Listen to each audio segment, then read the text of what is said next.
saya sebetulnya pada posisi yang menyatakan saya siap mundur dan saya siap untuk menerima sanksi partai. Itu yang membuat saya keluh lidah saya tidak terpikir saya akan mundurkan diri dan menolak perintah itu. Assalamualaikum. Saya Bang Dul. Saya lu lihat kayak orang bener aja lu pakaian. Kita mengikuti di mana tempat kita akan berkunjung. Begitu ya. Luar biasa lagi ada pertemuan dengan tokoh-tokoh seniman Betawi ya Bang Dul ya. Bukannya ini lagi mikirin apa pajak tontonan diturunin. Oh, penting itu, penting. Segala sesuatu yang berkaitan dengan pajak yang memberatkan harus diturunkan. Harus diturunin. Izin boleh gabung Bang Dul. Ini, wow, Bang Dul. Saya kalau ketemu Bang Dul, jadi lupa nama aslinya Rano Karno. Tapi kalau dulu kita lihat di kredit title film itu kan Rano Dul Karno. Ya.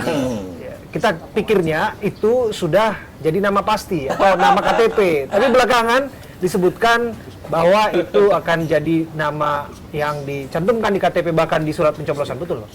Ada wacana Bram kemarin kan, Dul. Jadi begini, kalau ente bilang panggil Dul, kita dulu waktu jadi di zaman gubernur Banten nggak pernah dipanggil Rano Karno. Panggilnya? Panggil itu. Kagak dipanggil gubernur, kagak dipanggil Rano Karno. Dul. Pati kacau nih gitu. Kemarin teman-teman bilang, Bang, udah sekalian aja Bang. Rano Dul Karno. Sekalian ntar ke surat suara pakai. Wah tunggu dulu, gua kata ntar gua mesti pakai apa nih? Pengadilan. Betul. Lagi kan. Ya insya Allah kan komeng aja nggak lama Bang, katanya juga. Ntar dulu gue tanya sama bini gue, ntar jangan-jangan dia lupa sama gue. Itu kemarin wacana aja, gitu kan, supaya apa ya, tapi ya bukan takabur kali ya. Nama perlu, tapi yang perlu muka. Karena besok kan yang nama dicolok muka kita, gitu loh. Gitu, Bram. Iya, tapi memang warga Jakarta itu taunya kan Dul. Ya. Dan banyak orang juga taunya Dul. Kemarin saya ketemu dengan tukang ojek, ojek online segala macam. Mereka cerita, wah Dul akhirnya maju segala macam gitu Bang. Jadi ini bakal serius nih Bang, akan ganti nama. Harus. Ini kita tanya nih bapak-bapak ibu di sini. Nah, ini makanya ada lagi diskusi. Ini tokoh-tokoh seniman Betawi yang semua ada di Ini sini. soalnya ada anak Tebet, anak Setiabudi, anak Tenabang, anak Condet, anak segala macam. Makanya Anak Lenteng Agung. Lenteng Agung. Rupanya dia juga setuju nih kan. Amin. Iya. Oke. Jadi bapak-bapak sepakat nggak kira-kira? Atau sama ibu juga sepakat? Sepakat. Sepakat. Sepakat. Sepakat semua besok gua ke pengadilan. Eksklusif. Di tempat ini dibicarakan forumnya bersama. Burung aja sepakat. Oke. Alam. Rano dulu kan. Biasanya Poksai Hongkong nggak begini nih. Biasanya nggak begini, kalau orang berisik malah jadi diem. Cuman nih kayaknya nggak jauh nih deh. Tapi luar biasa ya Bang ya. Ya. Karena ketika kemudian Bang Dul akhirnya mendaftarkan dengan Mas Pram gitu, Ya. kita lihat banyak penerimaan dari warga. Termasuk saya juga sempat melihat tuh Bang Dul dicubitin tuh sama warga tuh. Kita takutnya nanti ketika abang kampanye malah dicubit terus tuh sama ibu-ibu sama. Kalau apa-apa yang penting dia coblos, dia cubit mau apa besok ada. Jangan sampai ngerinya begini, Bram. Kenapa? Begitu dapat kertas suara, Ya. dia kagak coblos, dia bawa pulang buat taruh di kamarnya. Tekor gitu ya. Jadi poster. Jadi poster. Ya itu yang kita terima ya. Tapi Iya. yang namanya kertas suara coblos, masukkan lagi ke Masukin tempatnya lagi. gitu ya. Tapi Bang Dul cerita sedikit nih ya. Kita mau kenalan dulu nih dengan tokoh-tokoh yang hadir di sini. Nah. Dengan abang siapa Bang? Ini Bang Beki. Bang Beki dari Saya Lebak Bulus. Nah, Dari Lebak Bulus. ini Tokoh kalau aneh Betawi cerita- dari Lebak Bulus. Ente kalau aneh ceritain siapa dia kaget. Silakan. Ini abangnya Lukman, Lukman. bekas Menteri Agama. Oh. Nah, namanya Beki Saifuddin. Oh. Bapaknya dulu adalah Menteri Agama zaman Bung Karno. Oh, Nah, luar biasa. ini apa ya? Cucu lo, Gus Dur. Apa? Gua Dari Gusola. Gus Dur adalah kakak ipar saya. Kakak ipar. Saya Berarti- kakaknya istrinya Gus Solah. Luar biasa. Jadi kalau ente pernah dengar nama Ipang Wahid, Tahu, itu anaknya ponakannya Gusola. dia. Ini anak ponakannya dia. Artinya ini mentor politik gue nih, gara-gara dia Luar nih. biasa. Gua kecebur ke politik. Oke, berarti minus Bapak bukan tokoh Betawi tapi tokoh Nadine. Ya. Oke, ada NU di sini. Ini Bang Ajis dari ini semua teman-teman dari Bamus lah, gitu loh. Abang? Saya Minan dari Jawara Betawi dari Pasar Minggu. Luar biasa Pasar Minggu dekat rumah kita Pak. Saya di Lenteng Agung. Nah, Ya, Pak. ini- Bukan Betawinya. Ini tukang Dulu sama- dandanin. Dulu waktu zaman Sidul sinetron, pertama kali yang dandanin dia. Oh. Kenapa dia yang dandanin? Gue nggak bisa bayar yang lain. Sama dia gue ngutang. Ini bener ya, Bu, ya? Serius, pokoknya baju encim segala macam. Nah, ini Mbak Desi. Bu, keluar dari forum ini nanti kita diskusi yang jelek-jelek tentang Oke, dengan Abang? Kalau Aye, Bang David, Bang Daud, Daud pengenalan juga atau David, Ane Ketua Umum dari Laskar Suku Betawi, Gerakan Jawara Melek Information Technology. Oh. Jadi kita Betawi zaman sekarang kayak di Jawara kita kudu bisa sosmed. Oh. Jadi sanggar-sanggar kita hidupin dengan Melek Information Technology. Jadi kita kudu bisa jagoan di sekolah. Lo lihat nggak Siap. gantungan bajunya tuh? Nah, kita juga kalau ngaji diajarin sama abang guru kita, jawara-jawara kita, we can speak English, Cil. also parler français, we Nah, udah deh. Habis Anak dicari. Betawi. Jadi kita kudu kalau masuk ormas kita minimal S1. Iya. Kita jawara bisa main silat, Bram, bisa ngomong minimal Bram, bahasa. jangan lo lihat topinya merah kayak tudung Iya, saji. iya. Ilmunya jauh. Luar biasa. Jadi itu kita ada gerakan namanya Gerakan Jawara Melek Informasi Oke, Teknologi. yang sebelahnya. Kalau aneh Isnan Bang, asli dari Jagakarsa, kita dari Pemuda Kaum Betawi. Ini organisasi yang memang jadi wadahnya anak-anak Betawi yang punya basis keilmuan dan intelektual. Luar biasa. Tuh, sebaran kita sudah sampai mana-mana. Ya kita udah sepakat. Luar biasa. Cocok. Kita punya 3 tagline Bang. Apa itu, Buat Bang? Bang Dul. Apa itu? Pertama santuy, kedua becus, becus bahasa Betawi artinya bisa. Oke. Yang ketiga ajib, udah cocok. Aja, oke. Santuy, Becus, becus, ajib. ajib. Berarti ada yang nggak santuy, nggak becus, dan nggak ajib. Siapa itu? Apa sih bang? Bang, Abang Adi kita deh. Bukan kita yang ngomong ya. Tetangga sebelah tuh. Nah, tapi gini, dengan berkumpulnya tokoh-tokoh seniman Betawi dan jawara-jawara Betawi yang ada di sini, apakah ini menandakan bahwa Bang Dul ini anak Betawi asli? Atau semata-mata itu hanya dilirik aja gitu? Cerita sedikit Bang tentang Bang Dul yang ya memang diasosiasikan sebagai anak Betawi asli, tapi kan belum banyak juga anak-anak muda, generasi muda yang belum kenal Iya, iya, iya. Bang Dul. Oke, kan mungkin kalau ditarik asli atau tidak, ibu saya Betawi. Ibu saya Betawi. Iya. Bapak saya dari Padang. Oke. Nah, biasa kalau orang Padang kuatnya itu ibu. Betul. Biasanya. Matrilineal. Cuman saya nggak mau ngeklaim deh, saya anak Jakarta. Oh. Saya bukan anak Betawi. Kebetulan tinggal di Betawi. Lahir gede di Betawi. Nah, tapi kalau ditarik garisnya, itu tadi aslinya.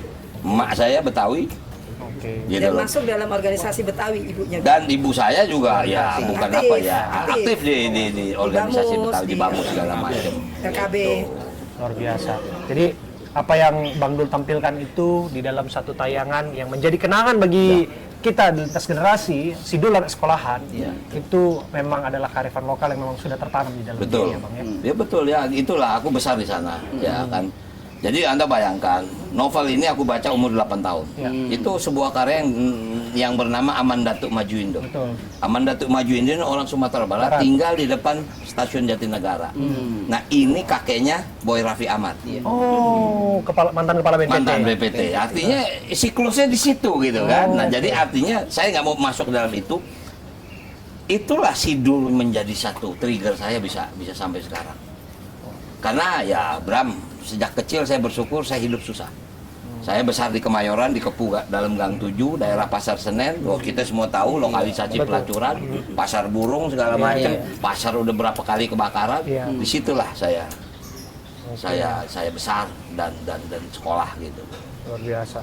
Dan ini ternyata memori bukan hanya membekas bagi para penontonnya Bang Dul. Termasuk saya juga besar dengan tayangan-tayangan itu Bang Dul. Saya dulu penggemar Bang Dul ini, suka nonton di tayangan televisi sampai pada akhirnya kita bisa bertemu dalam berbagai momen di DPR dan kemudian di sini Bang. Nah, yang ingin saya tanyakan adalah ketika Abang juga masih punya rasa simpati yang begitu dalam terhadap senior-senior yang ada di sana, termasuk teman-teman acting Bang Dul. Kami dengar Bang Dul nyekar ya. Ini nyekar Iya. dengan almarhum maknya ya. Saya juga- tadi ke maknya, kemudian saya ke Babe, kemudian tadi kebetulan sebetulnya Benih. keluarga besar saya itu ada di Bifak. Ada di Ngkong Bifak, ya. saya di Bifak, kemudian tadi sebelum pulang saya mampir ke Muhammad Husni Tamrin, karena beliau itu adalah tokoh yang memang saya kagumi sejak saya kecil, pahlawan saya, hero saya zaman saya kecil, Oke. gitu. Oke. Apa sih yang sampai membawa Bang Dul kembali ke sana? Pasti publik melihat dalam politik itu ada suatu momentum Bang Dul yang diasosiasikan atau diartikan bahwa jangan-jangan ini adalah model untuk menggalang suara atau mencari simpati publik. Tapi lepas dari itu, bisa cerita kepada kita Bang Dul, apa ya itu semata-mata soal campaigning politics, atau dibalik itu semua bahwa Bang Dul memang sesungguhnya orang yang sangat menghargai seperjuangannya dulu? Sebetulnya awalnya tuh saya sudah siap untuk mundur, Bram. Sumpah, saya nggak berbohong. Dan ini saya udah berapa kali saya bilang. Artinya cukup bagi saya. Insya Allah tahun ini usia saya 64 tahun. Kenapa saya nggak maju di Banten? Karena saya sangat realistis. Saya di Banten, kalau dikatakan pileg, saya nomor 3. Saya bukan nomor 2, saya bukan nomor 1. Itu bagian yang saya hitung. Dan juga waktu itu saya bilang sama DPP, udah Jakarta udah suruh orang deh. Saya nggak ini. Artinya sebetulnya hari Senin kemarin, saya ada kunjungan kerja ke Bali. Betul. Saya ajak istri, ajak anak, ajak cucu. Tiba-tiba malam saya ditelepon Pak Sekjen, tidak boleh meninggalkan Jakarta. Waduh, bingung saya kan. Nah, saya membahasnya apa yang terjadi. Wallah, Bram, seminggu sebelum saya ditunjuk atau diminta oleh ibu, udah dengar saya akan diminta menjadi wakil gubernur. Cuma saya belum pernah dikasih tahu, belum pernah ditanya bagaimana. Ini sampai saya gelisah sendiri kan. Sampai saya bilang, udah kalau gini gue pergi aja deh. Bahasanya kita ke Bali aja deh. Nah, tiba-tiba saya nggak boleh berangkat dan hari Senin saya dipanggil oleh ibu ketua umum. Saya sebetul pada posisi yang menyatakan saya siap mundur dan saya siap untuk menerima sanksi partai. Karena memang saya nggak bersedia. Apa yang membuat saya bersedia? Ini yang saya kaget. Saya jujur saya kaget. Tadi saya katakan pada sobat-sobat saya semua ini. Saya dipanggil oleh Ibu Mega mengatakan, ini saya bicara sebagai ketua umum, hak prerogatif saya dan tidak ada diskusi. Kamu saya tunjuk menjadi wakil gubernur mendampingi Pak Pramono Anung. Kaget saya. Pertama yang saya kaget bukan masalah wakil gubernurnya, Masalah apa? masalah Pramono Anungnya. Saya bilang, Bu, saya nggak ragu terhadap kemampuan dia, cuman saya bertanya, apa mau? Karena saya dalam prediksi, saya kenal Mas Pram udah lama, sejak beliau masih sempat jadi sekjen segala macam, anggota DPR berapa kali, dan sekarang di Seskap. Kalau secara administrasi mereka udah deh, Mas Pram udah paling tepat lah. Tapi pertanyaan saya apa beliau mau? Karena level beliau bukan di situ, gitu kan? Nah, ada satu bahasa yang membuat saya agak bukan terkejut, tapi terkesima. Di saat ibu bilang no, sebentar lagi DKI akan ditinggal pergi. Maksudnya apa, Bu? Sudah nggak ada lagi I-nya, sudah nggak ada lagi ibu kota, yang jadi adalah DKJ. Daerah khusus. Setelah itu Jakarta mau jadi apa? Dan dia tunjuk saya, kamu orang Jakarta, kamu orang Betawi. Setelah Betawi ditinggal pergi, kamu mau bikin apa? Itu membuat saya, keluh lidah saya, tidak terpikir saya akan mengundurkan diri dan menolak perintah itu. Terngiang saya almarhum Babe Sabeni ngomong, sekali-kali gue mau jadi gubernur, sekali-kali lu ngapain kerja jauh-jauh ke laut, sampai ke belakang rame tuh, katanya Babe Benyamin nolak IKN, nggak ada urusan sama IKN. Belum ada dalam skrip waktu itu. Agak ada dalam skrip, dia bilang ngapain lu kerja jauh-jauh, orang dari daerah ke Jakarta, malah ngerusak Jakarta, lu sekarang mau pergi. Ini apaan sih, jadi apa hubungannya kan? Jadi romantisme saya tuh mengawang. Maka itu waktu itu ibu bilang, udah kamu temuin Mas Pram. Malam saya ke rumah Mas Pram. Saya ke rumah, pertama dia tanya sama saya, kamu siap mendampingi saya? Siap, Mas. Terima konsekuensinya kita maju? Terima, Mas. Ya udah bismillah. Ya udah bismillah, udah. Makanya tadi hari ini bengkak kaki saya. Bengkaknya kenapa, Bang? Jalan kaki dari GBK sampai HI. Jalan kaki ya Bahi itu untuk campaign ya Bang ya? Kita nggak campaign, tapi kan Mas Pram ini memang olahragawan. Ya, dia goes betul. kan. Ya. Kebetulan pagi saya ini kan SMA 6. Jadi tadi SMA 6, 9, 11 Ngumpul bikin fun sama. walk. Saya ngelepas. Itu udah janji sebelum saya wacana jadi wakil gubernur kan. Wah, begitu jadi wakil gubernur makin semangat nih anak-anak. Dul, ini bukan 9, 11 sama 6 aja. Nih semua SMA se-Jakarta. Gua kata jangan bikin yang lain nggak kebagian. Tapi itu oke lah, katakan itu nggak janjian yang pada prakteknya itu kan rame pada Rame. Tapi mengenai abang yang tadi abang bilang bahwa wah kaget ketika diminta maju tiba-tiba. Ya. Tapi saya kok nggak yakin sekaget itu karena rame dibicarakan abang tadinya mau maju sama Pak Anies kan. Nah, dan jadi- sampai pada akhirnya juga abang juga ketemu juga sama Pak Anies kan Betul. lagi Jadi jalan artinya begini. jalan. Ntar gue nyebut merek lagi. Nggak apa-apa silakan Bang. Artinya begini, seminggu sebelum saya dipanggil ibu, isu-isu, ya maaf saya kan ketua Ya. DPP. Betul. Setiap hari saya rapat ngurus pilkada se-Indonesia. Abang ketua DPP bidang Saya bidang di kebudayaan. Kebudayaan, Iya, BKN saya ya, Bang, ya? Bukan, saya bukan BKN, saya sekretaris. Oke. Sekarang saya ketua DPP bidang kebudayaan, Kebudayaan, oke. menggantikan Bu Risma. Oh ya. Artinya hampir setiap hari saya ikut rapat menyangkut pilkada seluruh Indonesia. Oh. Disitulah terdengar, Dul, lu siap-siap ya, Dul siap-siap apa sih? Udah jangan ini dah, lu masih mau teror gue, bercanda. Tapi ini kayaknya Dul, siapapun ininya lo nomor, ya bahasa yang tadi gue bilang produk. Wah, gue bilang, ya jujur saya Siapapun cagupnya, ya, wagubnya, wagubnya siapa si kan gitu Bang Dul, kan, gitu Bang ya. Dul gitu kan. Gue bilang udah deh, gue udah cukup lah, udah.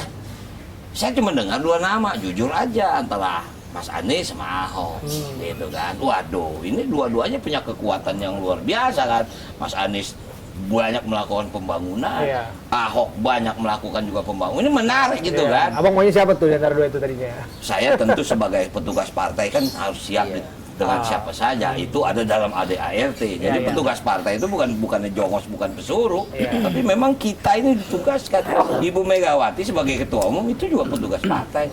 Artinya begitu kita siap, kita laksanakan. Kalau nggak siap, kita dapat kesempatan untuk menyatakan tidak. Oke. Tapi ya buat apa kita kita ikut sekolah partai, kita ada psikolog, segala macam. Itu kan bagian dari pembangunan atau kaderisasi. Oke. Nah, hampir 2 jam saya dampingin Bang Anies. Ya, Waktu sempat Bang datang Anies. ke DPP. Tapi sebetulnya pada hari itu ada rapat memutuskan beberapa provinsi, Iya. gubernur segala macam. Tapi memang saya tidak punya bayangan hari itu akan diputuskan Jakarta. Iya. Nggak ada, makanya saya dampingin ngobrol aja.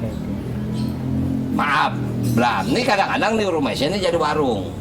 Jadi Mas Anies pernah nelpon ya stafnya, Bang Anies mau mampir ke warung, ya boleh. Nah kemarin tuh Bang ada di mana? Aku ada di BKN. Nah jadi aku ketemu Mas Anies itu bukan di DPP, tapi di gedung belakang memang di Badan Kebudayaan Nasional. Gitu ngobrol di situ, bukan di kantor DPP. Kalau DPP kan di depan, ini gedung B-nya. Tapi Abang udah tahu bahwa Pak Anies itu sudah pamitan ke orang tuanya, sudah Nggak tahu pakai saya. batik merah. Saya nggak tahu. Saya nggak tahu. Siap-siap Saya nggak tahu. Saya baru tahu di sana segala macam begitu teman-teman bilang lah.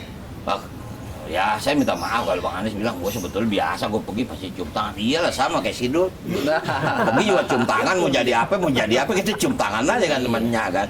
Nah jadi singkat katanya Bram, iya di partai itu kita sangat demokratis. Siapa yang setuju, siapa yang tidak. Yang setuju berapa persen, yang tidak berapa persen. Itulah ibu mengambil keputusan. Tiba-tiba keputusannya Pramono Anung, kaget dong saya. Waduh, asik nih. Buat saya asik.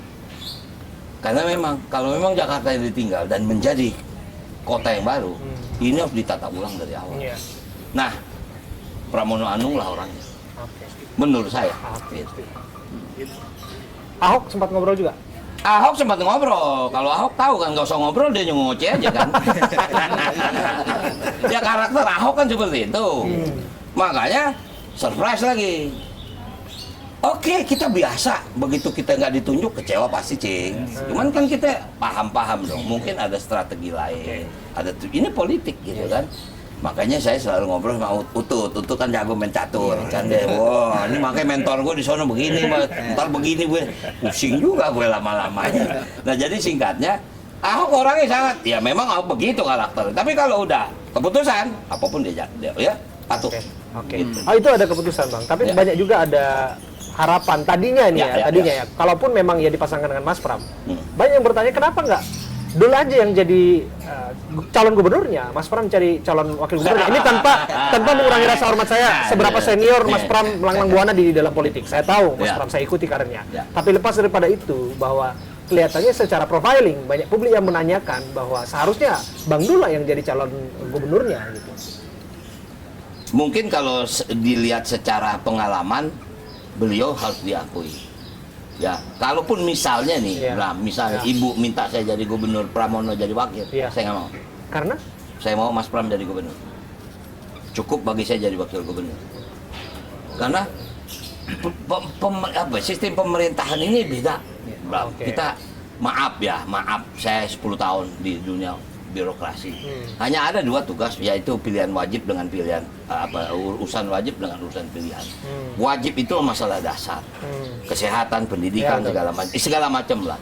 Nah ini harus ketat. maaf, Pramono Anung ini orang sangat ketat terhadap administrasi. Kalau saya masih muda, saya seniman. Oke. Saya budayawan, minta maaf. Mungkin saya bisa gedein seniman budayawannya. Tapi pendidikannya, Iya, kesehatan, gue masa iya. bodoh gitu kan. Nggak bisa. Harus balance. Kirainnya abangnya nggak pede gitu, padahal kan udah pernah. Oh, sekarang kalau masalah nama Pramono kalah sama gue.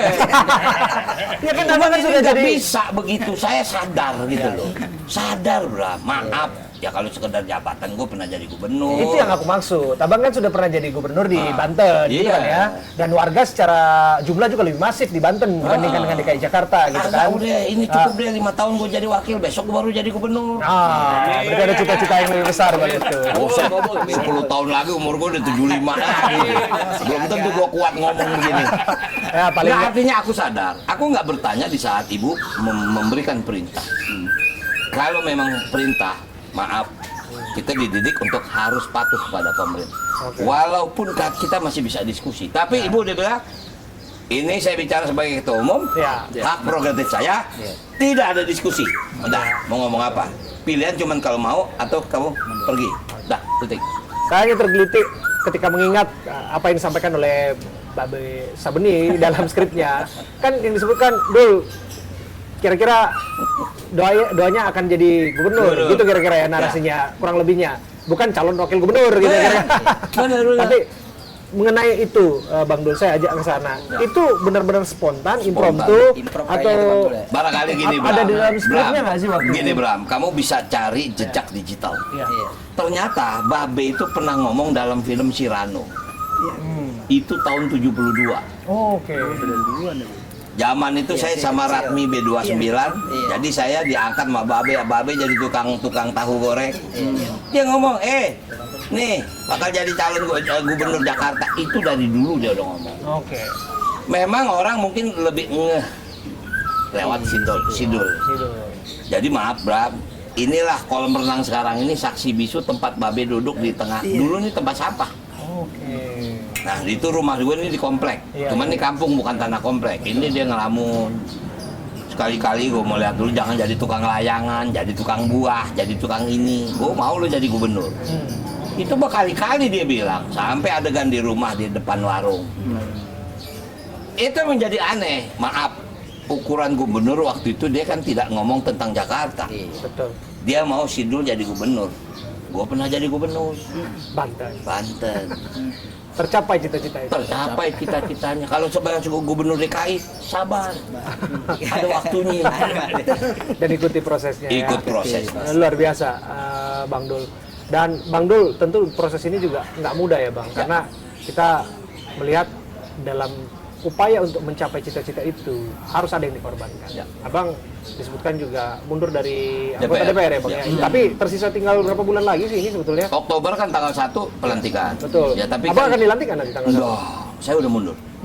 Saya luar sudah biasa. tanggal 26 kemarin saya waktu hari saya sudah mengajukan surat pengunduran diri karena ada proses PAW yang harus dijalankan.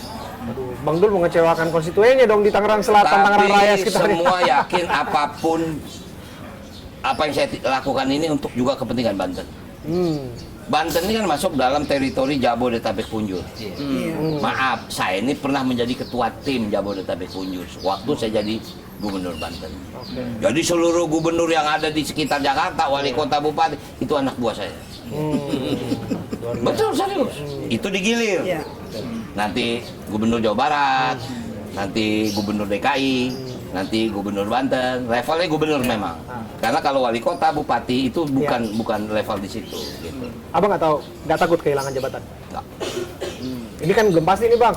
Kalau misalnya nggak sesuai dengan harapan kan bisa jadi Abang kehilangan sesuatu yang udah dipegang nih, udah didapatkan. Nggak. Saya siap jadi supir oplet lagi. Paling nggak bikin Sidul the Movie jilid berapa gitu. Kali itu aku diajak-ajak lah, Bang.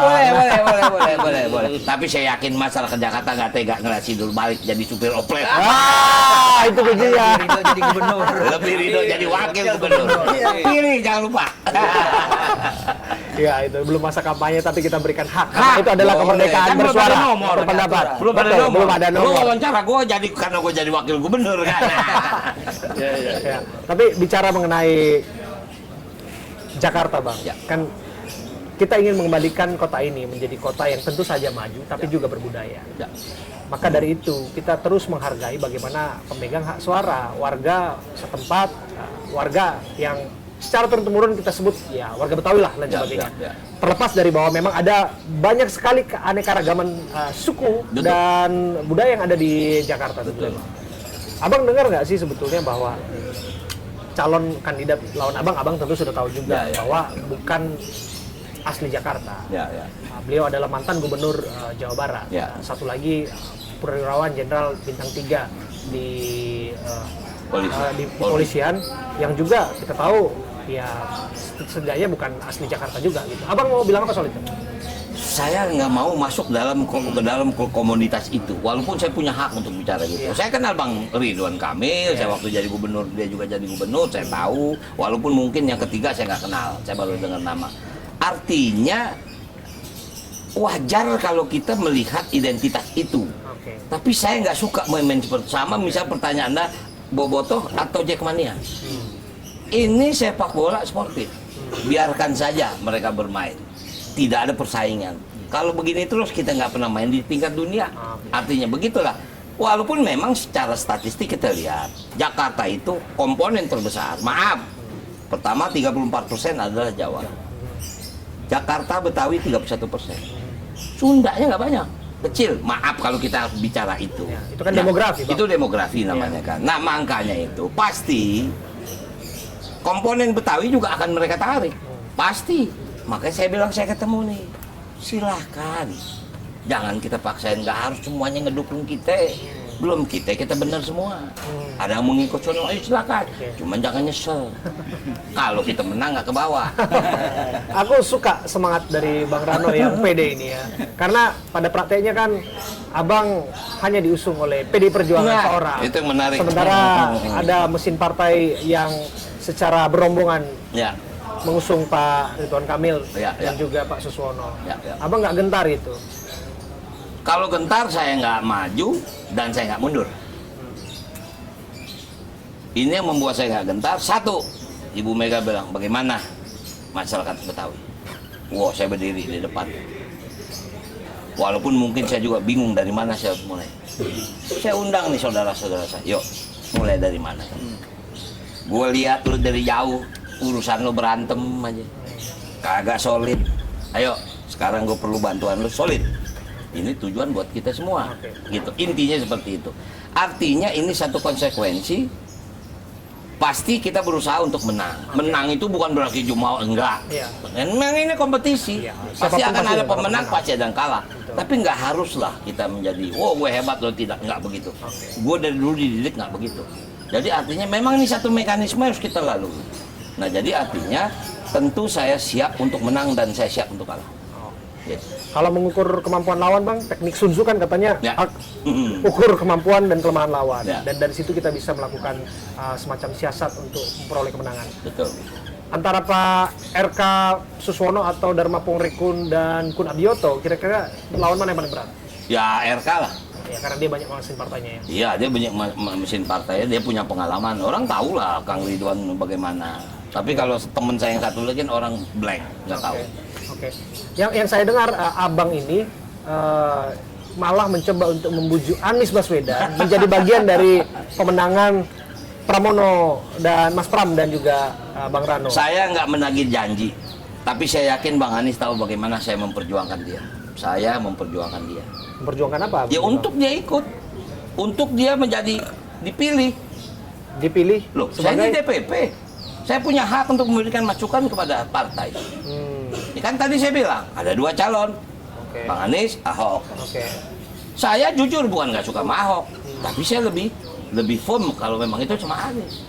Kalau nggak 2 jam saya ngobrol sama dia, ngapain saya ngobrol? Saya tinggal aja. Oke. Artinya ini bukan karena depan media. Ya. Alhamdulillah tadi ketemu kita di GBK. Nah, itu dia tuh. Pertemuan itu apakah kebetulan saja atau jangan-jangan sudah ada Yang teleponan di balik pasti itu semua? bukan kita desain. Gue ngerinya dia yang desain.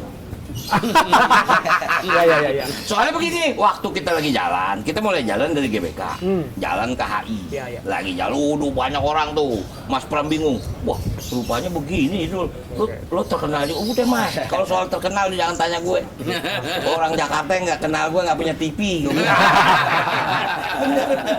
Udah lagi jalan-jalan, di sono di Pinisi katanya ada Bang Anies, wah yuk kita ke sono ketemuin yuk, kebetulan nih, doa minimal kalau ada dia kita foto kan lumayan ya, rezeki semesta itu namanya. Udah kita sampai sono nggak tuh Bang Anies sudah pergi. Udah kita balik lagi naik busway, balik ke GBK. Menuju ke mobil kita tuh. Nggak tuh Bang Anies mungkin dia nunggu kita kali. Di ujung. Tuh ada Bang Anies mana? Yuk kita ke situ. Kalau dia nggak mau ketemu dia kabur, mobil di depan kita. Akhirnya Ketemu lah ngobrol ya, maaf mungkin Bang Anies sama Mas Pram pasti jauh lebih dekat ya antara daripada dia sama saya. Cuman karena mungkin dia kemarin inget lah yang nemenin dia ngobrol sih Dul. Dan dia yakin juga kita juga memberikan masukan. Jadi Pak Anies prinsipnya akan memberikan endorsan atau gimana? Saya nggak tahu, itu kan kembali lagi ke Pak Anies. Ya artinya itu, ya kalau Pak Anies mau membantu kita senang. Tapi saya yakin minimal pasti hati Itu nggak bisa berbohong. nggak bisa berbohong. Biar gimana kan lo lihat dong hidung gua mancung sama kagak. Ini saya juga menangkap itu sebetulnya sebagai nangkap apa? Nggak, itu bukan soal hidung Ya, ya, itu ya, bercanda. ya, ya. Tapi mengenai aspirasi itu, Ya. karena saya mendengar bahwa sebetulnya ada juga dari akar rumput Betawi yang berharap semuanya tadi Pak Anies dan Pak Rano itu diwujudkan gitu. Ya. Tapi lepas dari itu kita bisa dengarkan langsung nih dari Ya. tokoh-tokoh di Ya, sini. ya, ya. Apa yang ingin disampaikan mengenai fenomena Pak Anies ketemu dengan Pak Rano ini? Ada yang mau bicara? Ini? Bang Pegi. Bang Aziz silakan Bang, atau Bang Pegi silakan. Bagi. Ya, itu semuanya tidak secara kebetulan. Itu jadi memang dua insan yang memang akan diwujudkan kayak begitu. Jadi itu biasa aja mengalir. Bang Aziz ada yang mau tambahin Bang? Yang jelas di dunia ini nggak ada yang kebetulan. Kalau bahasa Betawinya everything by design. Segala sesuatu itu udah ada takdirnya, udah ada desainnya. Paling nggak didesain oleh yang kuasa. Didesain oleh yang kuasa supaya Pak Anies ketemu Pak Rano, Mas Pram, supaya para loyalis Pak Anies itu bisa lihat nih loh siapa yang lebih dekat secara emosional dengan calon gubernur dan wakil gubernurnya ke depan. Oke. Itu yang saya tangkap. Oke, luar biasa. Tapi saya ingin mengajak ya partisipasi dari tokoh di sini karena ini kan pertemuan yang menyerap aspirasi. Apa yang ingin disampaikan kepada Bang Dul ini, Bang Rano Karno ini? Jika kelak ia terpilih, problema Jakarta ya kita udah tahu lah, banjir, macet itu pasti ada dalam agenda utama yang mengganggu kenyamanan publik di sana dan pasti itu sudah ada rekayasa atau siasat yang disiapkan di sana. Tapi barangkali ada ide lain, ada hal yang mau disampaikan diutarakan di tempat ini kepada Bang Dul. Boleh sih, Silakan. ya. Nah, saya beri Satu kesempatan. yang menarik boleh. Geser. Sedikit, Bang. Ya. Tadi kita juga kaget juga nih anak muda ketemu Bang Dul ya. Ternyata Bang Dul itu nangkep betul isu ketenaga kerjaan anak muda di Jakarta. Ya. Itu yang sampai saat ini belum terjawab. Pertama, peluang kerja, peningkatan kompetensi, Iya. dan sebagainya. Itu yang masih menjadi permasalahan yang harus segera diselesaikan, baik laten maupun aktual. Kita diskusi tadi banyak yang ya. Salah satunya adalah fenomena-fenomena yang kemudian ini menjadi catatan. Terlebih kita di Jakarta nih anak Betawi yang sangat minim kesempatan kerja dan lain-lain. Nah tadi Bandung sudah punya skema. Dan bagi kami itu bahwa nggak semua ini nangkap. Oke. Nah itu yang menjadi catatan sih, bahwa tadi skema mulai dari peningkatan nanti kapasitas, Oke. kesempatan kerja. Oke. Kita juga Jakarta nggak hanya dalam konteks Pemprov ya, tapi Iya. ada juga BUMD dan banyak company-company yang juga bisa aja kolaborasi. Nah bagi saya itu sangat luar biasa sih, data capture deh, Abang penggemar sepak bola nggak? sangat bang, Berarti Abang Jackmania? sangat bang. Sangat Jackmania. Oke. Itu tadi oke Jangan sebagai warga tanya lagi Jakarta. kalau begitu pertanyaannya salah itu bang. Kalau ditanya Oke. Betawi kan, Oh. Jackmania, gimana? Sebagai seorang Jackmania, apa yang ingin Abang sampaikan kepada Bang Dul? Oke, ini kapasitasnya secara pribadi ya bang, tidak dalam Silakan. konteks Jackmania. Karena kan ada isu sesungguhnya di balik ini semua ada percakapan mengenai dukungan Jackmania akan Yes. kemana. Saya percaya teman-teman Jackmania dan saya pribadi itu sekarang ini sudah berpikir secara luas lagi bang, bahwa kita juga nggak bisa segmented. Menjadi gubernur itu kan tidak hanya mengakomodir Jackmania, sebetulnya kan begitu. Banyak hal yang sudah akomodir, gitu ya. Jadi agak terlalu egois kalau kita hanya berpikir DKI hanya bicara Jackmania. Bagi kita sih, saya pribadi ya, saya disclaimer itu tidak boleh juga begitu. Tapi kalau boleh berharap, ini kan masih banyak PR-PR. dunia sepak bola, terlebih di Jakarta. Ya. Gitu ya. Dan menarik adalah begini. Bantuan-bantuan dari pemerintah gitu itu juga kita harapkan. Tapi tinggal bantuan realistisnya kan seperti apa, Bang Dul? Tadi kita diskusi juga ya, tiket Ya. gratis agak berat juga pastinya. Berat, nggak mungkin. Itu nggak realistis. Tapi kan bisa dibantu dalam bentuk-bentuk yang lain, gitu ya. Contoh yang paling real adalah pengembangan sepak bola dini misalnya, kan gitu. SSB. Akses untuk kita menonton ke stadion dan sebagainya. Itu mungkin bisa jadi satu hal yang bisa jadi pertimbangkan untuk memastikan Jackmania, Jakarta sepak bola secara nasional itu bisa tumbuh. Itu sih, Ini Bang. luar biasa nih Bang Dul. Ini disampaikan langsung dari seorang Jackmania yang menjadi percakapan hari-hari ini ya. Ya. Dan itu saya pikir tepat untuk disuarakan. Beliau lama sekali memidangi bidang olahraga dan pendidikan di sana. Yes. Dan kok dianggap nggak realistis Bang yang namanya tiket gratis? Ya kalau misalnya bisa digratiskan untuk Jackmania termasuk masuk ke JIS misalnya, Abang bilang itu juga nggak realistis. Kenapa sih Bang? Iya makanya bukan ada pertanyaan Bang, gimana menurut Abang? Setuju nggak kalau JIS itu gratis? Iya. Nggak mungkin saya bilang. Bagaimana operasional JIS itu? Bayar lampu, ini tukang sampah. Tiap hari memang rumput nggak dicabut, nggak disiram. Itu kan ada komponen semua. Dari mana itu? Oke. Nah kalau kita lihat Liga Inggris misalnya, di sana itu biaya tiket bisa lebih murah kalau memang paket tonton apa namanya? Per musim. Tiket misalnya per musim gitu kan. Jadi terusan. Iya terusan. Kamu ambil dari awal sampai habis harga sekian, ngambil setengah sekian, ngambil ketiga. Tapi kalau cuma harian cuma sekian. Oke. Itu yang bisa diterapkan. Apa yang istimewa di sana Bang? Kalau misalnya itu sendiri kan sebagai strategi marketing Ya. yang publik inginkan hari-hari ini adalah sesuatu yang baru tentu saja, sesuatu yang istimewa bagi warga Jakarta, Jackmania yang mereka begitu mencintai Persija, bisa menyaksikan tim kebanggaan mereka, Bang. Dan ada kemudahan, ada subsidi yang diberikan di sana, yang barangkali ini menjadi magnet suara bagi Bang Dul, yang juga bagi bahagia bagi para pendukung Persija. No. Saya ingin mendidik seluruh penonton Persija bahwa saya harus bijak. Apa yang tadi abang saya ngomong? Iya. Kalau soal sepak bola, saya nggak mau ngeklaim saya Persija. Tapi saya ini dari kecil memang udah main bola. Saya itu sempat main, bahkan saya ini pernah tim Suratin DKI zaman saya kecil, umur 11 tahun. Saya pernah masuk di MBFA. Itu artinya memang ruh saya ini ruh olahraga. Saya waktu kecil itu malah mau jadi pemain bola daripada jadi bintang film. Singkat kata, kalau hobi bola itu jangan ditanya. Walaupun mungkin secara fisikly jarang saya datang ke stadion, tapi setiap hari saya nonton kalau di televisi. Singkatnya begini, ada komponen yang bisa barangkali meringankan biaya. Misalnya tadi, pajak tontonan bisa, Iya.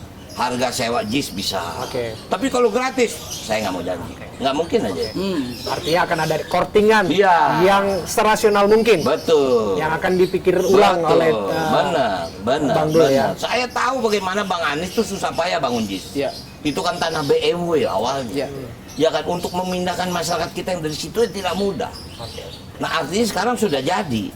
Tinggal emang sekarang yang terjadi adalah di transportasi yang saya lihat. Karena konsepnya memang kalau di luar itu kan semua subway, semua kereta, Ya. nggak ada pakai kendaraan pribadi. Semuanya ada yang naik kereta, ada yang naik bis. Nah sekarang itu mungkin bahasanya Bang Anies selesai itu tidak terlanjutkan, tinggal dilanjutkan sama wakil gubernur baru. Susah amat. Dan kita punya wewenang buat itu. Sekarang stadion udah jadi. Iya kan, masa kita mau kosongin? Cuman bagaimana caranya supaya penuh tapi punya kualitas? Jangan setiap tahun ganti rumput mulu, apa yang salah sih? Stadionnya bagus tapi rumputnya salah mulu, masih pakai rumput gajah ya salah tuh. Nah jadi arti begitu, memang komponen stadion besar, Bang, sangat besar. Oke. Ya, Bang. Ya. Itu satu persoalan ya, itu mengenai olahraga. Ada yang mau tanya lagi? Sebelum saya kasih pertanyaan pamungkas? Oke. Ini pertanyaan pamungkas, Bang. Ini mengenai macet Jakarta dan banjir. Kita harus bawa ke narasi itu, Bang. Karena itu persoalan yang hari-hari ini Ya. terjadi. Saya ingin Abang itu cerita kepada kita, bagaimana visi yang dikemukakan dalam Pilkada Jakarta ini agar bisa dicerna oleh warga. Kaitannya dengan pengentasan masalah kemacetan dan juga kebanjiran. Ini problem yang ada di depan mata. Oke, lapangan pekerjaan dan sebagainya itu tentu juga harus dibereskan, ke persediaan perumahan dan sebagainya itu juga harus dibereskan. Tapi soal ini aja dulu, Bang. Ide besarnya itu apa? Oke. Karena kita udah dengar Pak Ahok pernah melakukan normalisasi sungai. Pak Anies datang dengan ide naturalisasi dan sebagainya. Ini yang coba kita jelaskan kepada publik. Apa yang akan dilakukan oleh Populasi Jakarta ini unik, Bram. Siang hari dia 13 juta, malam hari dia 9 juta. pendatang? 13 juta ini 4 juta adalah pendatang. Nah, inilah sebetul problem utama yang nggak bisa diprediksi. Pendatang. Karena itu dibikinlah busway, Ya. dibikin MRT, dibikin LRT segala macam, dibikinlah ini semua transportasi, ya kan. Nah kemudian inilah yang menjadi kendala utama. Kalau ukurnya begini, Lebaran Jakarta sepi, Betul. kok bisa? Yuk kita mikir gitu deh, gimana caranya nih supaya kita bisa ciptain gitu. Apa tiap minggu kita bikin Lebaran bahasanya? Berarti ada celah bisa menekan. Ini yang harus kita cari. Apa titik permasalahannya? Menarik bagi saya. Ini adalah salah satu yang harus kita pecahkan. Berarti kan memang, kan Bang Anies juga bilang, bikin perumahan yang nggak jauh dari kantor kerja supaya dia nggak datang. Ini kan Singapura membangun konsep itu. Saya baca tentang bagaimana Singapura membangun kota. Dulu Singapura sama kayak kita di Betawi semuanya rumah tapak. Iya. Rumah. Aneh masih ada saudara masih tinggal di Teluk Kurau. Itu masih rumahnya tapak. Tapi begitu semua dibikin ke atas. Nggak bisa lain. Harus begitu Jakarta. Nah ini tinggal kita lakukan satu, sosialisasi. Maaf, ini mungkin kita mungkin nih pada kecil pada tahu. Dulu di Jakarta. Ini belakang ini jangan jauh-jauh nih. Ini belakang rumah saya ini. Apalagi di Menteng masih ada. Itu antara rumah satu dengan rumah dua ada yang namanya beranhang. Ini ada tanah 1,5 meter, biasanya ini got untuk drainase. Juga kalau memang ada kebakaran lewatnya sini, jebol itu tembok supaya apa bisa. Ini kemarin Manggarai kebakaran, jalanan kecil, sumber air nggak ada, rumah rapet, tinggal kebantu bisa 1.000 rumah habis. Mau begini terus? Kita tanya sama warga, lo mau begini terus? Mau nih kita tinggal was-was terus tiap malam kalau obor jatuh apa listrik koslet? Kan nggak mungkin. Jadi satu saat harus ada pengorbanan. Nah pengorbanan ini prioritasnya bagi orang yang berkorban. Bukan kita udah minta, oke, bukan gusur, oke, lo pindah sementara, gue mau bangun. Ini jalanan gue gedein. Ini gue bangun ntar di tengah. Udah jadi, lu tinggal di sini. Prioritas utama adalah orang yang tinggal di situ yang memang harus kita korbanin. Jangan kita terima orang yang jauh karena ada komponen-komponen lain. Maaf deh, oh sono nyewanya lebih mahal, nggak ada urusan. Ini prioritas utama. Nggak bisa, Bram. Abang nggak kaget nggak memikirkan bahwa akan ada resistensi untuk terhadap pemindahan itu kan sudah pernah terjadi di eranya Pak Ahok. Pasti ada. Tapi pertanyaan saya mau begini terus? Itu aja deh. Apa kita mau begini terus? Kan nggak mau dong. Ngapain jadi wakil gubernur kalau cuma duduk di kantor doang? Kagak mau aneh.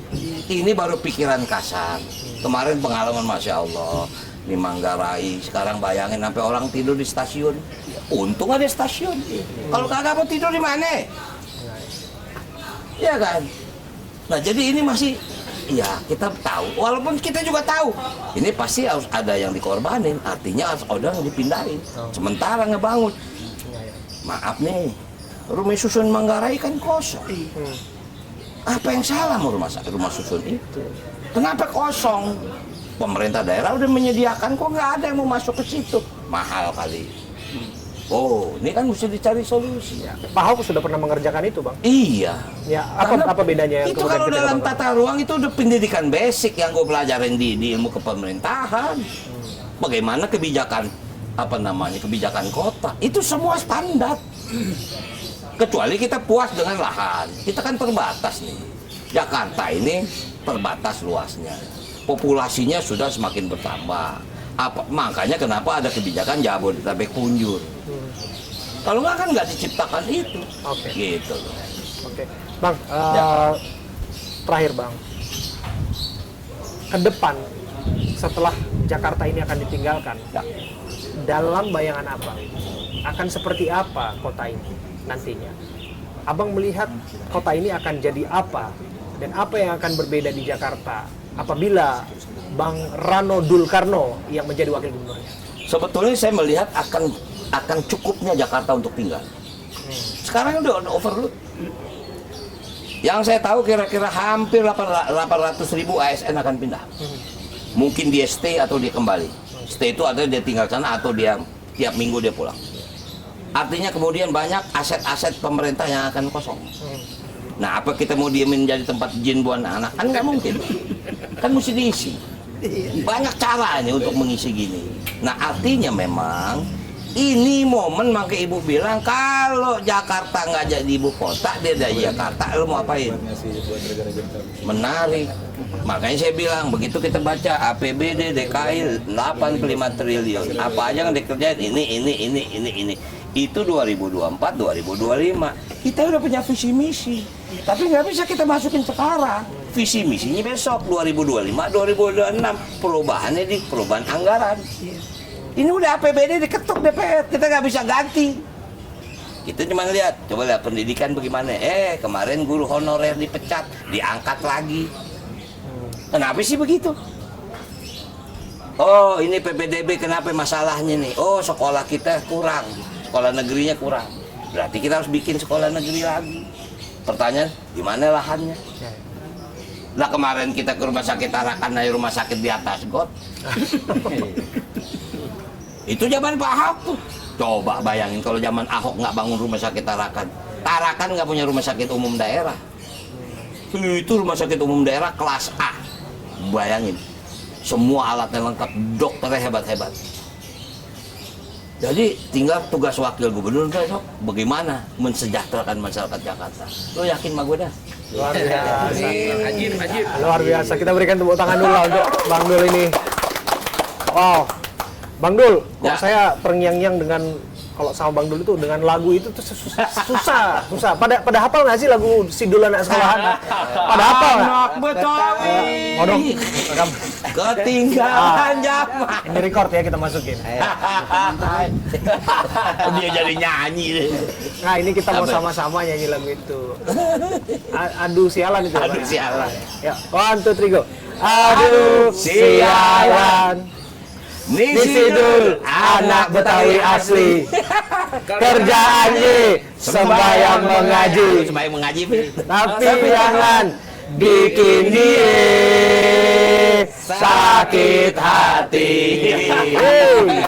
Diberi sekali orang bisa mati. Luar biasa. Thank you Bang Dul. Thank you Bang. Makasih. Luar biasa. Saya Abraham Silaban. Terima kasih. Sampai jumpa.